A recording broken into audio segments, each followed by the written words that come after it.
Good morning बच्चों। K R Lakkam memorial CBSE school मुदोल आपको स्वागत करता है। बच्चों, पिछले कक्षा में हम तब कल तुम कब जाओगे अतिथि, एक हास्य या व्यंग्य कथा में अतिथि के स्वभाव किस तरह होना चाहिए, तो उसके बारे में लेखक जी शरद जोशी हमें बहुत अच्छी तरह से इधर जानकारी देने के लिए कोशिश किए हैं। अतिथि घर गए, किसी दूसरे घर गए, तो उधर जाने के बाद कुछ ही दिन में हम वापस आए, तो मतलब 1-2 दिन में वापस आए, तो उनका घर वालों का स्वभाव कैसा होता है या मन कैसा रहता है, या ज़्यादा दिन हम उधर ही रहे तो और उनका मन जिस तरह बदलता है, तो उसके बारे में एक उन्होंने हास्य या व्यंग्य कथा में बहुत अच्छी तरह से इधर हमारे साथ चर्चा किए हैं। पिछले कक्षा में हम देखे थे बच्चों, लेखक जी शरद जोशी जी के घर अतिथि आए थे। उन्होंने जब पहला दिन आए थे उन्होंने, तो उस दिन उनका स्वागत बहुत शानदार से हुआ, खाने के लिए हो, हाँ, और उधर उनका सत्कार घर में बहुत अच्छी तरह से हुआ, बहुत शानदार हुआ। लेकिन अब उन्होंने आके लेखक जी क्या समझ लिए थे, लेखक जी और उनकी पत्नी आज आए हैं, कल उन्होंने जा सकते हैं, तो इस तरह उन्होंने सोचकर बहुत अच्छी तरह से उनका सत्कार किए। लेकिन अतिथि दूसरे दिन भी उधर ही है। दूसरे दिन उनका स्वभाव कैसा हुआ था, तो उसके बारे में उन्होंने हमारे साथ चर्चा किए हैं। आइए बच्चे देखेंगे, तीसरा दिन, मतलब 2 दिन गुजर गए, तीसरा दिन घर वालों का स्वभाव, मतलब उनका एक उनके साथ रहने की वह स्वभाव कैसा होता है, देख लो। तीसरे दिन की सुबह तुमने मुझसे कहा, लेखक जी कहते हैं किससे, मेहमान जी से। तीसरे दिन की सुबह तुमने मुझसे कहा, मैं धोबी को कपड़े देना चाहता हूँ। धोबी मतलब कपड़े धोने वाला, ठीक है। धोबी को कपड़े देना चाहता हूँ। यह आघात अप्रत्याशित था, और इसकी चोट मार्मिक थी। तुम्हारे सामीप्य की वेला एकाएक यूं रबर की तरह खींच जाएगी, इसका मुझे अनुमान न था। पहली बार मुझे लगा कि अतिथि सदैव देवता नहीं होते, वह मानव और थोड़े अंशों में राक्षस भी हो सकता है। लेखक जी तो मेहमान जी के स्वभाव को बहुत अच्छी तरह इधर समझाने के लिए दर्शाते हैं, प्रशंसा भी की है, इस तरह उनका मन रहता है। आघात मतलब प्रहार,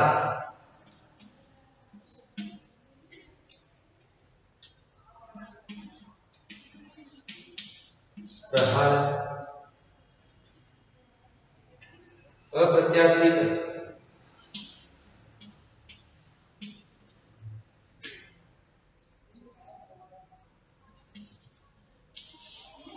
अप्रत्याशित मतलब आकस्मिक,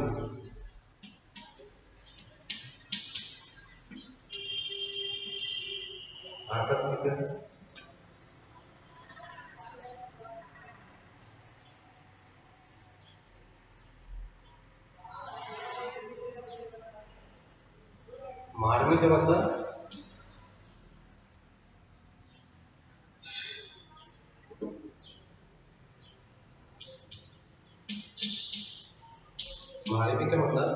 दिल को लगने वाला,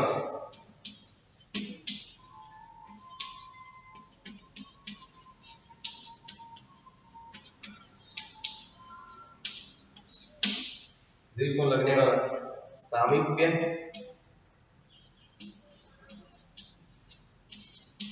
निकट,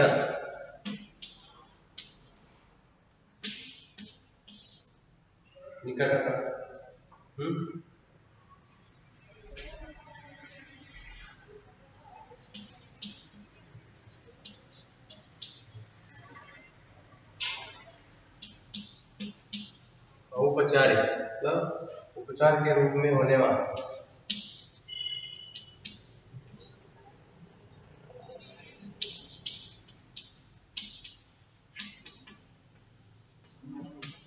प्रचार के रूप में होने वाला। ठीक है,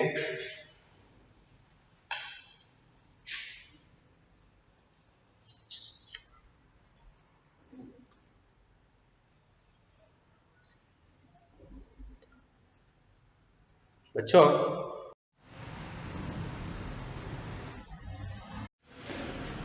इस तरह ये नया शब्द है बच्चों, देख लो आप, देखेंगे क्या कहते हैं उन्होंने। तीसरे दिन की सुबह तुमने मुझसे कहा, मतलब 2 दिन गुजर गए, तीसरे दिन उन्होंने क्या कहते हैं देखो, मतलब मेहमान जी लेखक जी से कहते हैं, मैं धोबी को कपड़े देना चाहता हूँ।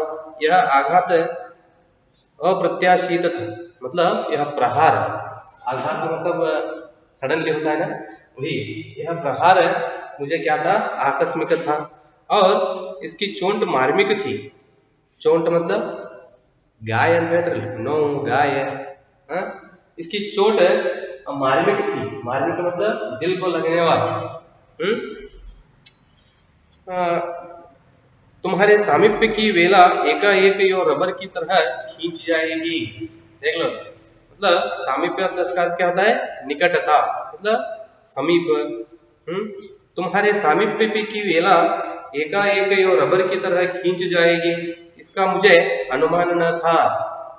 मतलब इस तरह आपका यह मन बदल जाएगा, इसके बारे में मुझे अनुमान न था। पहली बार मुझे लगा कि अतिथि सदैव देवता नहीं होता।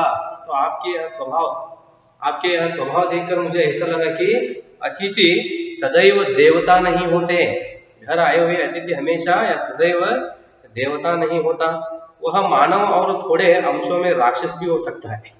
तो एक एक बार तो उनका मन राक्षस की तरह भी क्या करता है, व्यवहार करता है। किसी लॉन्ड्री पर दे देते हैं, जल्दी धुल जाएंगे, मैंने कहा। ठीक है, तो लॉन्ड्री को हम दिए तो क्या करता है, जल्दी हमारे कपड़ा साफ करके दे सकता है। मैंने कहा, मन ही मन एक विश्वास पल रहा था कि तुम्हें जल्दी जाना है। लेखक जी के मन में एक विश्वास पल रहा था, मतलब एक विश्वास उन्होंने रख लिए थे। क्या विश्वास है, अतिथि हमारे घर से जल्दी जाते हैं। कहाँ है लॉन्ड्री, चलो चलते हैं, मैंने कहा, और अपनी सहज बनियान पर औपचारिक कुर्ता डालने लगा।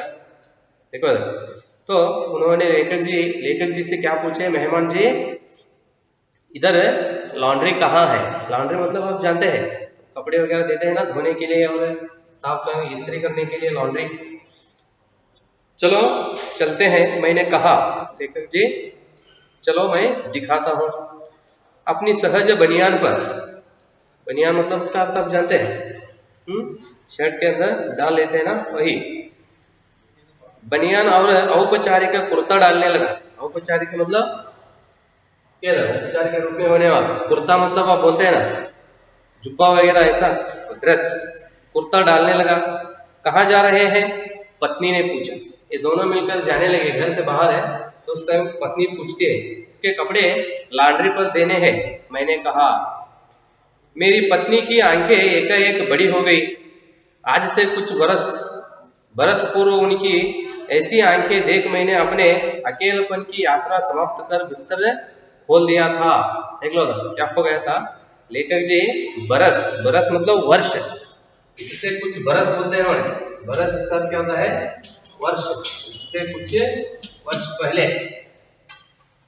देखो, आज से कुछ बरस पूर्व उनकी ऐसी आंखें देख मैंने अकेलेपन की यात्रा समाप्त कर बिस्तर खोल दिया था। पर अब जब वे ही आंखें बड़ी होती है तो मन छोटा होने लगता है। वे इस आशंका और भय से बड़ी हुई थी कि अतिथि अधिक दिन ठहरेगा।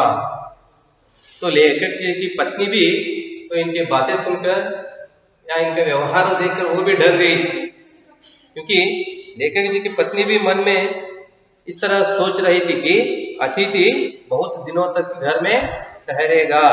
इस तरह उन्होंने डर गए थे दोनों, कौन कौन, लेखक जी और लेखक जी के पत्नी। और आशंका निर्मूल नहीं थी। अतिथि, तुम जा नहीं रहे, लॉन्ड्री पर दिए कपड़े धुल कर आ गए और तुम यही हो, एक और आशंका निर्मूल नहीं थी। अतिथि तुम जा नहीं रहे, लॉन्ड्री पर दिए कपड़े धुलकर आ गए और तुम यही हो। पूछते हैं उनसे, जब लॉन्ड्री पर उन्होंने कपड़े दिए थे वो जाकर उधर साफ करके लॉन्ड्री वापस घर लाके दिया था उन्होंने, फिर भी अतिथि उधर ही थे। तो उस समय पूछते हैं उनसे, लेखक जी क्या पूछते हैं, देखो, अतिथि तुम जा नहीं रहे, लॉन्ड्री पर दिए कपड़े धुल कर आ गए और तुम यही हो।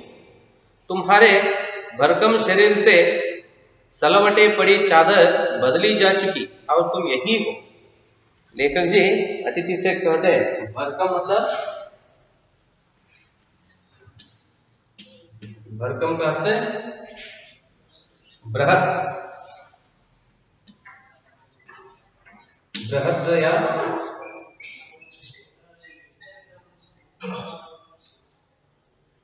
डौलापन,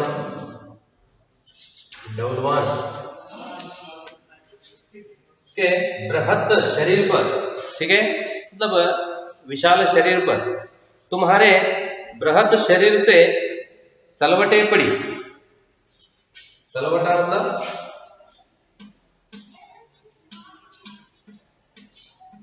सलवटा इसका अर्थ है शिकन, शिकन, ठीक है, शिकन इसका अर्थ क्या होता है, भरकम शरीर से सलवटे पड़ी चादर बदली जा चुकी और तुम यही हो, ठीक है।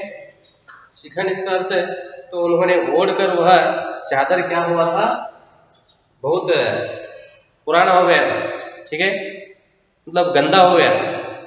ಮಡಚುವುದು ಅಥವಾ ಮುದುಡಿ ಆಗುವುದು ಅಂತ ಹೇಳಿ ಈ ಪ್ರತಿ ಬಟ್ಟೆಯನ್ನ ಪದೇ ಪದೇ ಹಾಗೆ ಇಸ್ತ್ರಿ ಮಾಡಲಾರ್ದು ಹಾಕಿದ್ರೆ ಬಟ್ಟೆ ಹೇಗೆ ಮುದುಡಿ ಆಗ್ತದೋ ಅಥವಾ ಅದರ ಮೇಲೆ ಲೈನ್ ಬೀಳ್ತಾವೋ ಆ ರೀತಿಯಾಗಿ ನಿಮ್ಮ ವಿಶಾಲ ಶರೀರದ ಮೇಲೆ ನೀವು ಉಪಯೋಗಿಸ್ತಕ್ಕಂಥ ಒಂದು ಚಾದರ್ ಏನಾಗಿದೆ, ಸಲವಟ ಅಂದ್ರೆ ಅದು ಮುದುಡಿ ಆಗಿದೆ।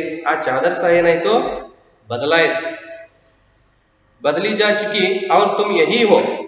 तुम्हें देखकर फूट पड़ने वाले मुस्कुराहट धीरे धीरे फीकी पड़कर अब लुप्त हो गई है। जब आप घर आए थे उस समय हम आपको देखकर क्या कर रहे थे, खुशी से हंस रहे थे, मतलब मुस्कुराहट, मुस्कुराना इसका मतलब हंसना, स्माइल। जब आप घर आए थे तो उस समय हम क्या कर रहे थे, आपको देखकर बहुत खुशी से आपको देखकर हम क्या कर रहे थे, खुशी से हंस रहे थे। लेकिन अब क्या हो रहा है, धीरे धीरे फीकी पड़कर लुप्त हो गया है। लुप्त होना मतलब गायब होना, ठीक है। फीकी मतलब बेहोश, फीकी इसका अर्थ है बेहोश, अनकॉन्शियस बोलते हैं ना आप, अनकॉन्शियस बोलते हैं ना, इसी तरह। तो उन्होंने कहते हैं कि आप जब घर आए थे तो उस समय हम क्या कर रहे थे, खुशी से आपको स्वागत किए थे। तब उस समय हम आपको मुस्कुरा देते हुए, ठीक है, हम आपकी स्वागत किए थे। लेकिन अब क्या हो रहा है, वह मुस्कुराहट गायब हो रहा है।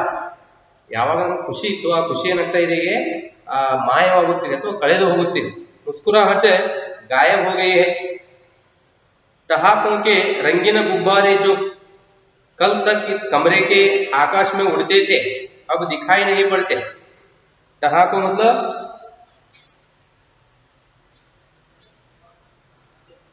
जोर की हंसी,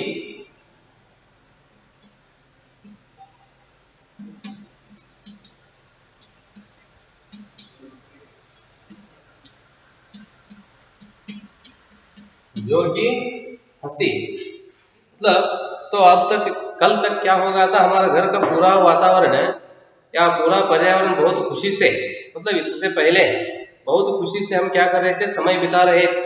घर के सभी चीज अब कैसे हो गए, उनका हालत है वे सभी बेहोश हो गए, ठीक है। तो उनके मन में जरा भी खुश नहीं है। इसी तरह वे क्या गए हैं, तो पड़ गए हैं। देखो, ठहाकों के रंगीन गुब्बारे जो कल तक इस कमरे के आकाश में उड़ते थे अब दिखाई नहीं पड़ते। तो घर के सभी वातावरण या घर में हर एक चीज, ठीक है, खुशी से समय बिता रहे थे। लेकिन अब घर में तो ऐसा वातावरण नहीं है। बातचीत की उछलती हुई गेंद चर्चा के क्षेत्र से सभी कोनलों से टप्पे खाकर फिर सेंटर में आकर चुप पड़ी है। देखो कोनलों मतलब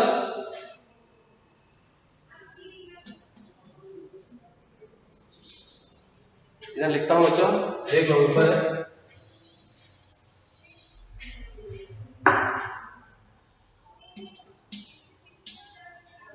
कोनला मतलब पटनी, सेंटर, सेंटर मतलब केंद्र। ठीक है, क्या कहते हैं उन्होंने, उछलती हुई गेंद चर्चा के क्षेत्र के सभी कोनलों से टप्पे खाकर फिर सेंटर में आकर चुप पड़ी है। अब इसे न तुम हिला रहे हो। देख लो, तब घर के हर एक चीज वही कहा ना भाई, उसी तरह उन्होंने क्या कहते हैं, उछलती हुई गेंद, बातचीत की उछलना, इसका मतलब उछलना कूदना, जंपिंग बोलते हैं ना, उसी तरह उछलती हुई गेंद चर्चा के क्षेत्र के सभी कोनलों से, कोनला मतलब क्या होता है, पटनी, पटनी इसका ಮೂಲೆ ಅಂತ ಹೇಳ್ತಿರಲಿ ಮನೆಯಲ್ಲಿ ಮೂಲೆ, ಮೂಲೆ ಸ್ಥಳ ಅಂದ್ರೆ ಎಲ್ಲ ಮೂಲೆಗಳಿಂದ ಏನಾಗಿವೆ, ಎಲ್ಲವೂ ಎಲ್ಲ ಪ್ರತಿಯೊಂದು ವಸ್ತುಗಳು, ಪ್ರತಿಯೊಂದು ಮೂಲೆಯಲ್ಲಿರ್ತಕ್ಕಂಥ ಪ್ರತಿಯೊಂದು ವಸ್ತುಗಳು ಏನಾಗಿವೆ, ಗಪ್ಚುಪ್ ಅಂದ್ರೆ ಸೈಲೆಂಟ್ ಆಗಿ ಏನಾಗಿವೆ, ಮನೆಯ ವಾತಾವರಣವೇ ಏನಾಗಿದೆ, ಪೂರಾ ಸೈಲೆಂಟ್ ಆಗಿದೆ ಅಂತ ಹೇಳ್ತಾರೆ। सेंटर में आकर चुप पड़ी है। अब इसे न तुम हिला रहे हो न मैं, अब हम इसे उठा नहीं सकते। कल से मैं उपन्यास पढ़ रहा हूं और तुम फिल्मी पत्रिका के पन्ने पलट रहे हो। मैं कल से क्या कर रहा हूं, उपन्यास पढ़ रहा हूं, आप देखें तो आप क्या कर रहे हैं, फिल्म के पत्र पढ़ रहे हो, तब पिक्चर के न्यूज़पेपर हो और किताब है। फिल्मी पत्रिका के पन्ने पलट रहे हो, पन्ना मतलब पेज, पलटना मतलब पेज ತೆಗೆಯೋದು ಅಂತ ಹೇಳ್ತಾರೆ, पलट रहे हो। शब्दों का लेन देन मिट गया और चर्चा के विषय चूक गए। आप और तो मैं, हम और आप क्या करते थे, जब आप आए थे उस समय घर में बैठकर किसी विषय के बारे में चर्चा करते थे या बातचीत करते थे, लेकिन वह सभी क्या हो गए, अब चुप हो गया है। तो कहते हैं, देखो उन्होंने क्या कहते हैं, शब्दों का लेन देन मिट गया, मतलब हम और आपको बातें करने का वह पूरा मिट गया, और चर्चा के विषय चूक गए, दोनों चर्चा करते हुए बैठने का वह समय भी अब क्या हुआ, खत्म हो गया। परिवार, बच्चे, नौकरी, फिल्म, राजनीति, रिश्तेदारी, तबादले, पुराने दोस्त, परिवार नियोजन, महंगाई, साहित्य और यहाँ तक कि आंक मार मार कर हमने पुरानी प्रेमिकाओं का भी जिक्र कर लिया और अब एक चुप्पी है।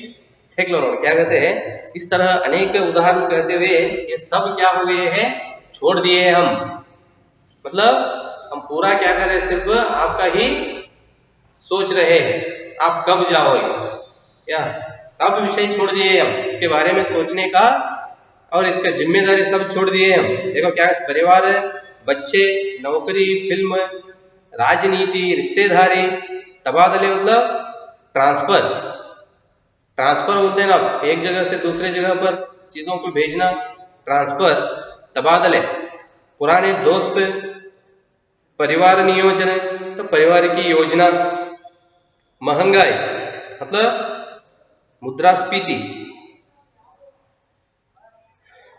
महंगाई, साहित्य और यहाँ तक कि आंख मार मार कर अपने पुरानी प्रेमिकाओं का भी जिक्र कर लिया। जिक्र मतलब चर्चा,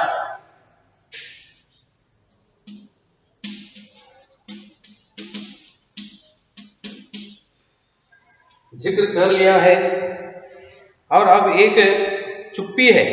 चुप्पी मतलब शांति,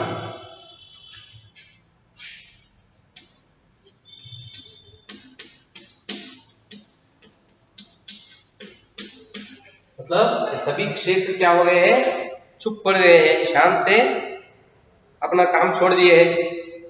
सौहार्द अब शनै शनै बोरियत में रूपांतरित हो रहा है।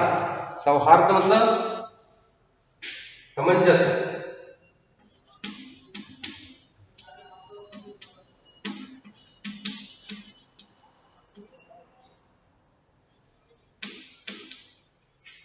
सामंजस्य। तो सामंजस्य का अर्थ सामरस्य ಅಂತ ಹೇಳಿ, सामरस्य। अब शनय शनय बोरियत, बोरियत में रूपांतरित हो रहा है। बोरियत मतलब ऊब, ऊबना होता है ना, बोरियत, बोर होना, बोरियत ऊबना, ऊबना मतलब ಬೇಸರವಾಗುವುದು ಅಂತ ಹೇಳ್ತಾರೆ, बोर होना। सभी अब क्या कर रहे थे, हमें इससे पहले इन सभी क्षेत्रों में मिलकर आराम से या खुशी से समय बिता रहे थे, लेकिन ये सभी क्षेत्र अब क्या हुए हैं, शांत रूप से चुप रहे, चुप है, हाँ? और हमें यह पूरा दिन और यह पूरा वातावरण क्या हो रहा है, ऊब हो रहा है। ऊबना मतलब क्या होता है, बोरियत, ठीक है, ಬೇಸರಾಗುವುದು ಅಂತ ಹೇಳ್ತಾರೆ ಆ ರೀತಿ। बोरियत में रूपांतरित हो रहा है, भावनाएं गालियों का स्वरूप ग्रहण कर रही है, गालियों और स्वरूप ग्रहण कर रही है, पर तुम जा नहीं रहे। देखो गालियां मतलब निंदा करना,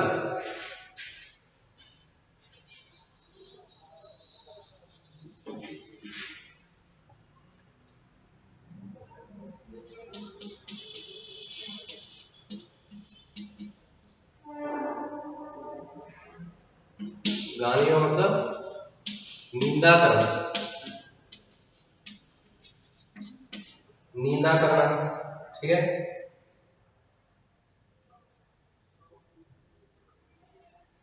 ग्रहण करना,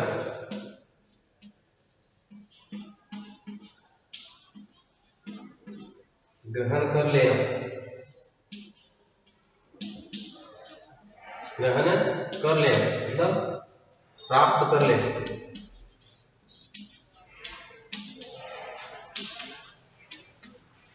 ठीक है। देखो हम क्या करते हैं, ये सभी बोरियत में रूपांतरित हो रहा है, मतलब ये सभी क्षेत्र हम क्या हो रहे हैं, अब बहुत बोरियत हो रहे हैं। भावनाएं गालियों का स्वरूप ग्रहण कर रहे हैं, मन के जो भावनाएं हैं ये सभी क्या कर रहे हैं, हमारे निंदा कर रहे हैं। निंदा करना मतलब निंदने ಮಾಡುವುದು ಅಂತ ಹೇಳ್ತಾರೆ, निंदने ಮಾಡೋದು, निंदा कर रहे हैं, और उसके निंदा के स्वरूप में वे सभी ग्रहण कर रहे हैं, पर तुम जा नहीं रहे हो। हमारे मन में इस तरह अनेक बदलाव हो रहे हैं, लेकिन आप यहाँ से जाने का नाम ही नहीं ले रहे हैं। किस अदृश्य गोंद से तुम्हारा व्यक्तित्व यहाँ चिपक गया है। देखो उधर गोंद मतलब प्रयोग, गोंद मतलब इसका अर्थ है, अब पेड़ में देखते रहते हो आप, ठीक है, गोंद बोलते अंटು ಅಂತ ಹೇಳ್ತಾರೆ ನೋಡಿ, ಮರದಲ್ಲಿ ಒಂದು ಏನೋ ಸ್ವಲ್ಪ ನೀವು ಕಲ್ಲಿನಿಂದ ಟಚ್ ಮಾಡಿಬಿಟ್ರೆ ಒಂದು 4-5 ದಿವಸ ಆದ್ಮೇಲೆ ಹೋಗಿ ನೋಡಿದ್ರೆ ಏನಾಗ್ತದ್ರಿ, ಅಲ್ಲಿ ಅಂಟಿನ ತರ ಒಂದು ದ್ರವ ಬಂದಿರ್ತದೆ, अंट ಅಂತ ಹೇಳ್ತಿರಲ್ಲ, ಅದನ್ನ ನಾವು ಬುಕ್ಸ್ಗೆ ಯೂಸ್ ಮಾಡ್ಕೋಬಹುದು। तो इस तरह हमारे मन में जो भावनाएं हैं वे सभी हमारी निंदा कर रहे हैं, और निंदा करने की वह स्वभाव में वे सभी बदल रहे हैं, पर तुम जा नहीं रहे। किस अदृश्य गोंद से तुम्हारा व्यक्तित्व यहाँ चिपक गया है। गोंद मतलब आप कहा, मैं अभी भी कहा आपको अंटು ಅಂತ ಹೇಳ್ತಿರಲ್ರಿ, ಟೆಕ್ಸ್ಟ್ ಬುಕ್ ಅಥವಾ ಯಾವ್ದಾದ್ರು ಪೇಪರ್ಸ್ ಕಟ್ ಆಗಿದ್ದು ಅಂದ್ರೆ ಅದಕ್ಕೆ ಅಂಟಿಸ್ಲಿಕ್ಕೆ ಉಪಯೋಗವನ್ನು ಮಾಡ್ತಾ ಇದ್ರಿ गोंद। अदृश्य गोंद से तुम्हारा व्यक्तित्व यहाँ चिपक गया है, मतलब उस गोंद की सहायता से आपका स्वभाव या व्यक्तित्व हमारे घर में चिपक गया है। और किस कारण से, मैं इस भेद को सपरिवार नहीं समझ रहा हूं। तो आप इस तरह हमारे घर में किस कारण से चिपक गए हो, उसका वह क्या रहस्य है या भेद है, मुझे जरा भी समझ में नहीं आ रहा है। ठीक है बच्चों, तो लेखक जी क्या कहते हैं, आज 2 दिन उन्होंने देख लिए, अपने आप जाते हैं, ठीक है, उन्होंने अतिथि अपने आप उनका गांव जाते हैं सोचकर उन्होंने चुप थे, लेकिन तीसरे दिन जब शुरू हो गया उस समय उनको वह सहन करने के लिए नहीं हुआ, ठीक है। तो उस समय वे क्या करने लगे, अतिथि को पूरा मन में जो भार है उसके बारे में समझाने लगे, कहने लगे। देखेंगे बच्चों, लेखक जी के यह बातें सुनकर वो मेहमान जी मतलब अतिथि के मन पर क्या प्रभाव होता है, उन्होंने जाने के लिए तैयारी करते हैं या नहीं, यह सब विषय हम अगले कक्षा में देखेंगे बच्चों। धन्यवाद।